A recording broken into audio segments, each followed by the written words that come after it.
इब्राहिम अलैहिस्सलाम की जिंदगी में हमारे लिए और भी बहुत बड़ा एक सबक यह है कि इब्राहिम अलैहिस्सलाम तहकीक करने वाले थे, तकलीद करने वाले नहीं थे। कौम वालों के पास गए, पूछा माहाज़ी तमासीलुल लती अंतुम लहा आकिफुन, ये अलग अलग तरह के बुत जो तुमने बना करके रखे, इनके सामने सर झुकाते हो, ये क्या तरीका है, क्यों इनके सामने सर झुकाते हो?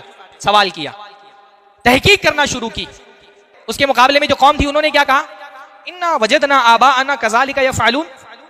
इब्राहिम अलैहिस्सलाम दलील मांग रहे हैं कि ये बुत जिनकी तुम पूजा करते हो, तुम्हारे पास इनके माबूद होने की दलील क्या है?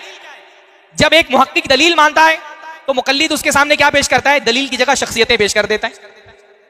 इन्ना वजदना आबाअना कज़ालिका यफ़अलून, हमारे पास कोई दलील नहीं है, अलबत्ता हमारे बाप दादों को हमने यही करता हुआ पाया है, हम वही कर रहे हैं। इब्राहिम अलैहिस्सलाम तहकीक की मंजिल पर हैं और कौम के लोग तकलीद की मंजिल पर हैं।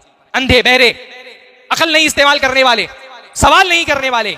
इब्राहिम अलैहिस्सलाम की जिंदगी हमको ये सिखाती है कि सवाल करो, सवाल, सवाल से हिदायत के रास्ते खुलते हैं, सवाल से तहकीक का दरवाजा खुलता है।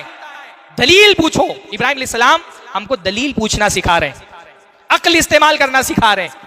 और हम बहैसियत अहले हदीस, हमारी भी तो यही दावत है ना, अहले हदीस की दावत अगर एक जुमले में बयान करनी हो तो वो क्या है? दलील पूछो। हम दलील देते हैं, हम दलील पूछते हैं, हमने दलीलें पूछने का मिजाज बनाया है अल्हम्दुलिल्लाह। हमारा मनहज क्या है? दलील देना और दलील पूछना।